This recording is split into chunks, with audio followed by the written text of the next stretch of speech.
están? Bienvenidos a los mejores minutos de su vida. Esto es Cantublos. Cantublos. Yo soy Silvia. Yo soy Ana Cristina. Yo soy Ana. Y en esta ocasión les tenemos preparado un tema muy especial acerca de películas clásicas de terror inspiradas en hechos reales.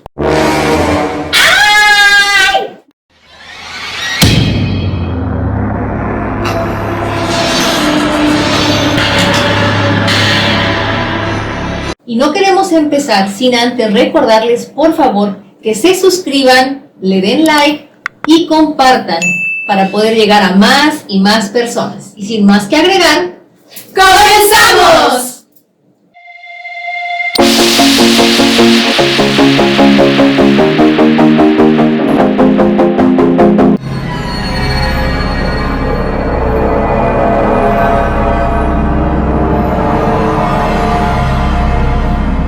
Pues la película que yo les voy a contar es un clásico de todos los tiempos y es nada más y nada menos que la película de Chucky, el muñeco diabólico.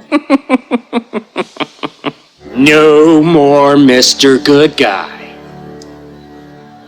Adi Dewey Dembella. Give me the power, I beg of you. También conocido en inglés como Child's Play. Y pues es una saga de 8 películas, que la primera es en 1988 y la última es en el 2019. Sin obviamente dejar de lado que actualmente hay incluso una serie en una plataforma importante y ya va a salir la segunda temporada y está siendo todo un éxito. Si bien es cierto, ustedes dirán, a ver, pero el asesino que realmente estaba detrás de este famoso muñeco, pues no era real, era ficticio. Bueno, vamos a empezar con la sinopsis y les voy a explicar por qué está catalogada como una película que tiene como un antecedente de historia real. Chucky, que parte desde 1988, es un muñeco que es de la familia de Good Guy. Y justamente hay un niño en la historia que se llama Andy, que todos ustedes conocen. Y Andy es un niño que para su cumpleaños anhelaba tener un muñeco de este tipo. Entonces, pues su mamá, que la verdad es que adoraba a Andy, pues movió cielo, mar y tierra con tal de regalarle el día de su cumpleaños un muñeco. Y estaba, la verdad es que agotado, y termina consiguiéndolo de manos de un vagabundo que lo tiene en la calle, y entonces pues se lo vende a un precio muy económico, y entonces llega bien contenta y se lo entrega directamente al niño. Todo va bien aquí en la historia, pero momentos antes, uno va viendo que de pronto el muñeco había sido parte de un ritual vudú que un asesino de nombre Charles Lee Ray había pues trabajado con él. ¿Para qué? Para transferir su alma a este muñeco y poder vivir a través de él y poder vengar su muerte.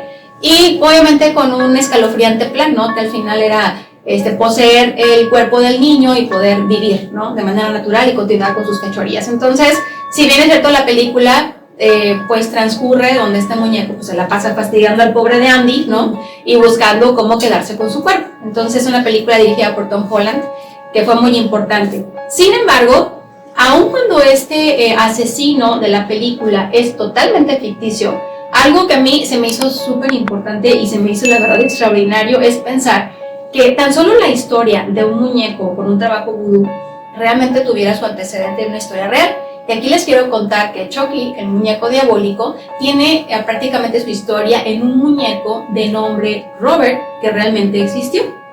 ¿Cómo es esta historia? Pues es desde 1896. Aquí hay como discrepancia, porque hay algunas personas que dicen que realmente la historia de este muñeco empieza de 1896, hay gente que realmente dicen que parte en 1903, 1904, pero en este rango de años es cuando una familia de apellido Otto recibe de manos de la servidumbre que vivía, pues prácticamente todos provenían de las Bahamas, reciben este muñeco y se lo entregan al niño más pequeño de nombre Robert Eugene Otto, que para fines prácticos de la historia, para separar la identidad tanto del muñeco como del niño, al niño le vamos a decir Eugene y al muñeco Robert, porque si se dan cuenta pues tienen el mismo nombre. De hecho, el niño, Eugene, bautiza a su muñeco con el nombre de Robert, le pone su propio nombre de pila. Entonces, pues al principio el niño estaba maravillado con el muñeco. Ellos vivían en Key West, Florida. El detalle empieza cuando el niño, encerrado en su habitación, empieza a hablar como si hubiera otra persona y solamente estaba el niño y el muñeco.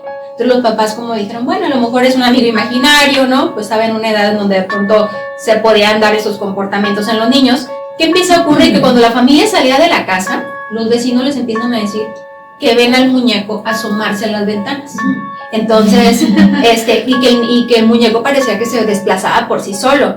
Y luego, dentro de la casa, veían como objetos cambiaban de lugar. Y esto fue subiendo de tono.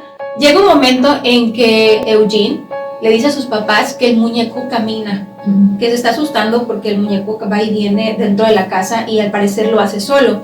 Entonces llega un día por la noche que se oye un estruendo muy fuerte, los papás van a la habitación de Eugene y resulta ser que todos los muebles de la habitación están pues obviamente fuera de lugar, el muñeco está en medio de la habitación y Eugene está llori llori sobre su cama y le dice que él no fue, que fue el muñeco. Entonces los papás realmente hartos de esto deciden tomar al muñeco y lo ponen en el ático, lo encierran ahí. Y ahí transcurre el tiempo y Robert, porque era un muñeco realmente de paja, que estaba cosido con alambres, que tenía como un osito, un leoncito abrazado, así viene el muñeco y vestido de marinerito, con un sombrerito blanco, pues permaneció ahí durante muchos años, sin mover. Entonces Eugene crece, es un hombre que se casa, tiene su vida. Cuando mueren los papás, Eugene hereda la casa. Entonces con su flamante esposa dice, pues voy a usar ahora la casa de mis papás y regresa a la casa, ya convertido en un pintor muy exitoso. Y entonces empieza como a remasterizar la casa, empieza a darse un espacio para tener un taller de pintura para él y entre todo el movimiento, en el ático de la casa, encuentra al muñeco Robert, empolvado, ¿no? A Eugene pues le da mucho sentimiento y empieza a recordar por los buenos tiempos también. Entonces lo pone cerca de él para que lo observe mientras pinta y se inspira y empiezan a pasar los días. Importante que pues finalmente aunque haya estado estático y sin movimiento, recordar que había sido regalado por gente de las Bahamas y que ellos son muy habituales a utilizar pues rituales vudú. Entonces en ese momento todo tranquilo. Sin embargo, empieza a ocurrir que la esposa se empieza a sentir extraña y le dice que el ambiente de la casa como que se siente pesado, como que hay algo extraño y que ella no la hace sentir muy bien. Salen de la casa pues en su día a día y los vecinos le empiezan a decir que Robert se asoma por las ventanas, que están viendo un movimiento pues extraño y paranormal en el muñeco y que adicionalmente muchos de los niños de ahí sienten que los espía, que han visto a Robert como verlos y de repente agacharse en las ventanas. Entonces, ¿qué pasó? Que la gente dejó de visitar tanto a Eugene como a su esposa. Nadie quería ir a su casa y obviamente la esposa pues esto no tenía nada contenta. Cansada de esta situación, Eugene, dice, bueno, ni modo Robert, pues nuevamente vas para el ático. Entonces lo vuelve a dejar ahí, lo encierra, sin embargo se menciona que los ruidos y las pisadas y el correr, ¿no? de alguien corriendo en la casa, pues no se dejaba de escuchar, inclusive hasta risas. Entonces así permaneció en la casa hasta que en 1972 Eugene fallece y su esposa de manera inmediata pone a la venta la casa con todo y el muñeco. Y esta casa es comprada por una mujer y el nombre de ella era Myrtle Readers, que venía con toda su familia, dentro de ellos una niña de 10 años, y entonces ella adquiere la casa y en el acomodo de la casa la niña encuentra a Robert. Estaba emocionada con el muñeco, se lo lleva a su habitación, pero en esta ocasión al parecer a Robert no le simpatizó a la niña absolutamente, para nada, y entonces la niña empieza a tener muchas pesadillas y le dice a sus papás que el muñeco ha intentado de realmente lastimarla. Ante esto, pues obviamente los papás deciden sacar al muñeco definitivamente de la casa porque sabían algunos antecedentes y lo donan a lo que es el museo de Fort East en Martello, se lo entregan en Florida y deciden que ellos son las mejores personas que pueden tener este muñeco para mantenerlo seguro. A partir de ese momento el muñeco permanece ahí en una vitrina, en una habitación especial e inclusive los trabajadores de este museo comentan que las personas que llegan y quieren fotografiar o quieren tomarle video a Robert sin pedirle permiso, resulta que empiezan a experimentar que sus aparatos dejan de funcionar de manera inexplicable, las fotos salen borrosas igual que el video, entonces están obligados a pedirle permiso a un muñeco antes de tomar una foto y video. E inclusive la habitación donde lo tienen expuesto está lleno en las paredes de cartas pegadas de gente que viene a pedirle que por favor les elimine la maldición que tienen por no haberle pedido permiso. Son súplicas de la gente que no ha hecho esto, pues caso a esto y le ha tomado fotos al muñeco. Dicen que de pronto el muñeco de repente aparece recargado sobre la vitrina, como si él tuviera algún movimiento, o a veces se escucha como si pateara la vitrina. Ay, no. Entonces realmente es un muñeco que tiene actividad paranormal, permanece ahí, y que, por increíble que parezca, es la antesala y el antecedente de una película tan famosa como lo es Chucky, y en donde pues prácticamente se están narrando las macabras aventuras de un muñeco diabólico que se la pasa acechando a un niño tan inocente como Andy, que lo recibe durante su cumpleaños. Qué impactante porque he visto la imagen, no conocía la historia, pero sí había visto la imagen del muñeco y es un muñeco muy tierno, ¿Sí? pero ya conocer y saber todo esto, o sea, todo como el trasfondo está brutal, la verdad. Claro, se ve así bien inocente con su traje de Exacto, marinerito, los ojitos, sentadito su con una silla, leoncito. Ajá. una silla, ¿no? Exacto. Incluso de madera, sí, ¿no? Ay, qué onda. Pero de respeto del muñeco. Exactamente, eso de o sea, ya el pedirle permiso y también como pedirle perdón ya está terrible. Ya. Exactamente, ¿no? Y tantas personas, ¿no? Porque dicen que está realmente plagado de cartas. Horror. La habitación donde gente dice, es que discúlpame, te tomé la foto y no te pedí permiso, ¿no? Pero ya, por favor, quítame la maldición que está sobre mi familia. Qué Entonces, horror. de miedo.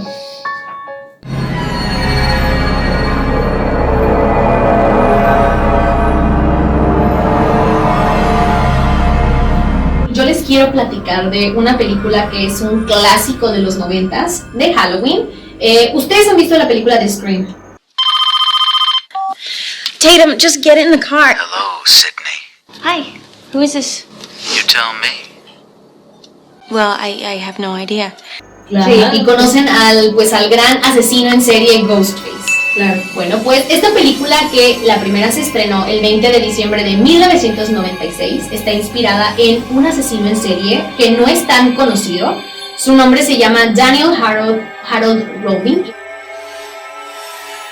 Es conocido también como el Destripador de Gainesville. ¿Ustedes lo habían escuchado? No.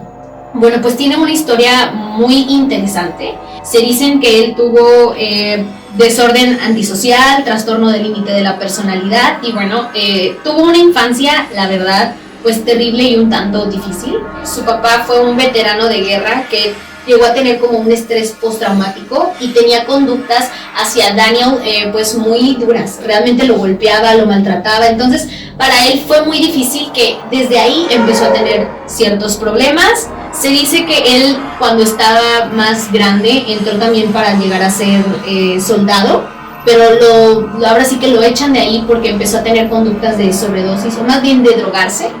Bueno, después de ahí decide irse a vivir con sus abuelos, se casa, tiene una hija, pero a partir de ahí él también comienza a tener las mismas conductas y actitudes que tuvo su padre hacia él. Sus primeros asesinatos, ahí es donde comparte, pues ahora sí, la trama, la historia, que es lo de la película de Scream. Y bueno, él empezó a tener asesinatos hacia adolescentes. Sus primeras víctimas son las estudiantes Christian Powell y su compañera Sonja Larson. Bueno, estas jóvenes de 17 años cometió actos brutales, fueron abusadas, fueron lastimadas y también las dejó en posiciones pues un tanto grotescas. Y bueno, les digo, ellas dos fueron los dos primeros asesinatos de 5 que cometió en el estado de Florida en 1990.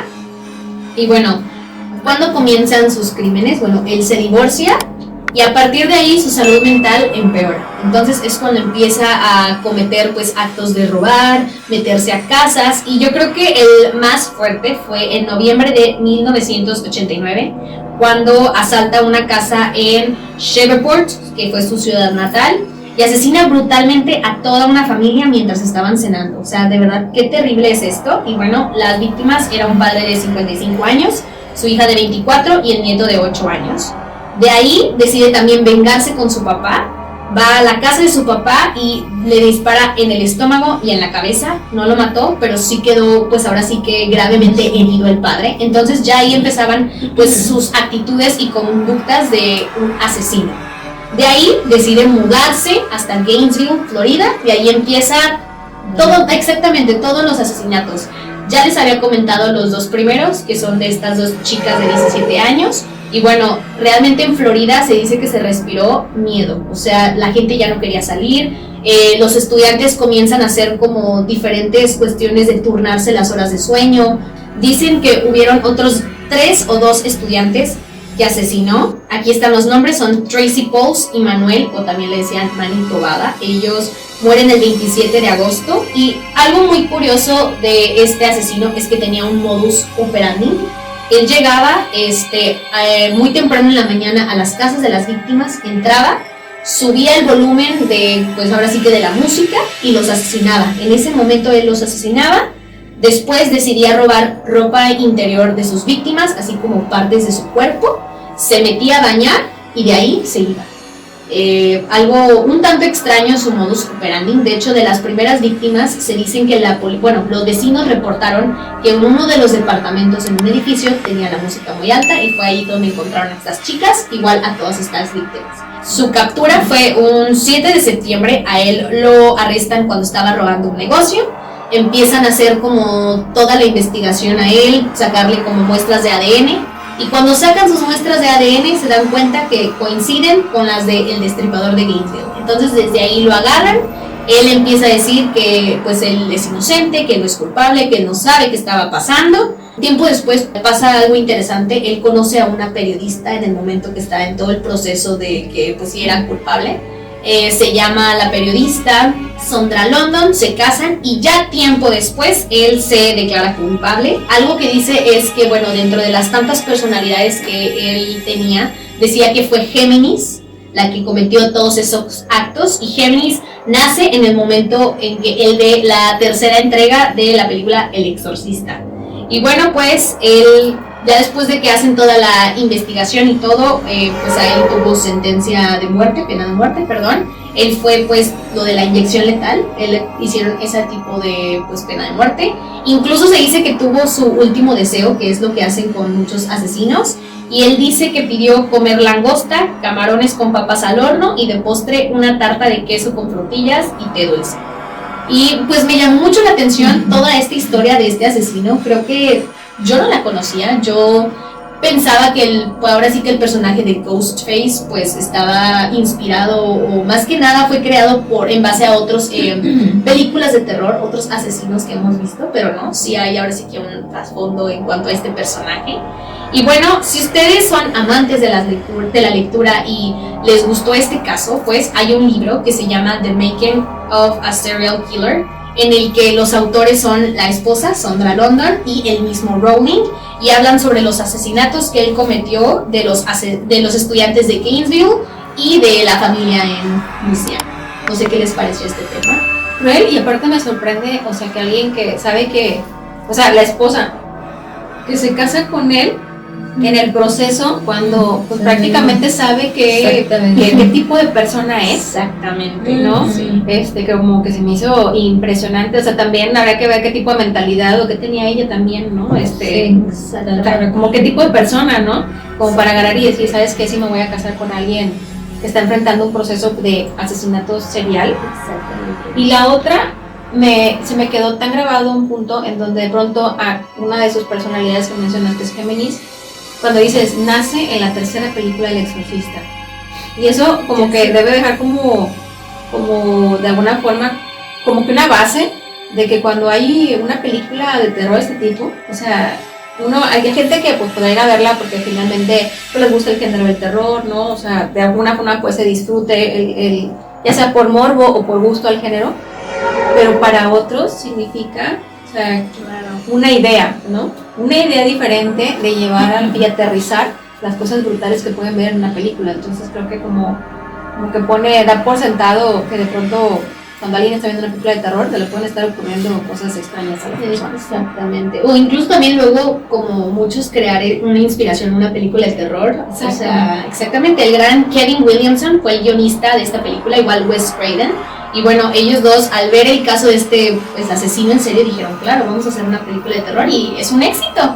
Yo creo que muchos hemos visto Scream, desde la primera, desde el 20 de diciembre que se estrenó en el 96, y la última que hubo, que pues es la quinta, se estrenó en 2021, y se dice incluso que va a haber una sexta entrega el próximo año. Así que si les gusta Scream, véanla, y no está mal que pues conozcan un poco más de este tema y este caso.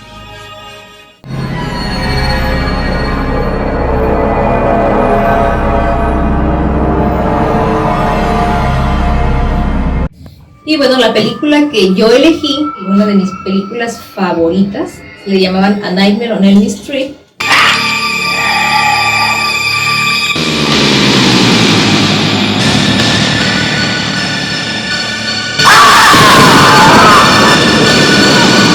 Y en español fue Pesadilla en la calle del infierno. El contexto: un grupo de adolescentes sufre unas pesadillas horrendas en las que un deforme, era un ser quemado, que portaba unas garras de acero, los persigue. Lo más inquietante es que todos los hechos que están sucediendo mientras ellos duermen suceden al mismo tiempo en la vida real. Este personaje de Freddy Krueger es un demonio con la capacidad de penetrar los sueños de las personas, y este está inspirado en una perturbadora historia que sucedió en los Estados Unidos. En la película original se supone que solamente persigue a los jóvenes que tuvieron que ver con el que sus papás también, cuando estuvieron jóvenes, lo quemaron vivo. Entonces es por eso que se enfoca nada más en ellos. El demonio fue encarnado por Robert Englund en casi todas las películas, a excepción de la del 2010. El color de su suéter, que era característico, era verde y rojo, y esos colores fueron seleccionados porque son los que más chocan en la retina humana. Su guante está basado en el temor inconsciente que tienen los humanos por los depredadores y las cuchillas, que era una garra que parecían cuchillos. La historia real de este demonio es que el personaje principal de las películas de terror, Pesadilla en la calle del infierno, fue inspirado en diversas historias. Una de las más conocidas es de un grupo de refugiados. Se trataba de una familia que había logrado escapar de los campos de la muerte de Camboya, como se les conocía a los lugares en donde, durante el régimen comunista de los Khmeres Rojos 1975-1979, fueron asesinadas miles de personas, quienes huyeron a Estados Unidos tras un genocidio en Camboya. Según diversos artículos publicados en Los Angeles Times, este grupo de refugiados comenzó a experimentar también pesadillas perturbadoras cada vez que iban a dormir. Tiempo más tarde, muchos de estos refugiados murieron mientras dormían, y tras diversas investigaciones que se hicieron, llamaron el fenómeno como el síndrome de la muerte asiática.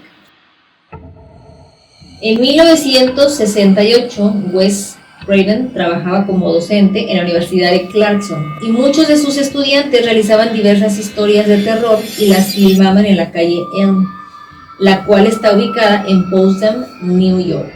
Wow, qué impactante. Me llama mucho la atención porque la película que yo les platiqué y la que tú platicaste comparten algo, tienen una similitud, y es el guionista, Wes Craven. También trabajó en la película de Scream, entonces qué brillante, pues ahora sí su imaginación de basarse en hechos reales y plasmarlos a Hollywood en películas tan importantes del género de terror. Y qué miedo que el asesino como tal, Freddy Krueger, no sea lo que es real, ¿no? Sino que estemos hablando de un síndrome de la muerte asiática en donde no se puede explicar por qué vas a la cama y sueñas y te mueres en el sueño. O sea, todavía es como más espeluznante eso. Qué horror. Wow.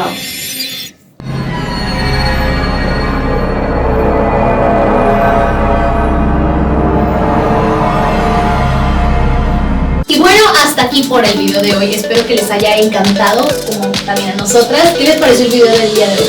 Buenísimo. Excelente. Excelente. Todo está saliendo muy bien. Creo que los clásicos de Halloween son estupendos. Y bueno, nos despedimos, pero por favor, antes de que se vayan, no olviden suscribirse, darle like, compartir este video y también comentar, porque siempre estamos al pendiente de sus comentarios. Nosotras somos Canto Vlogs y nos vemos. Bye!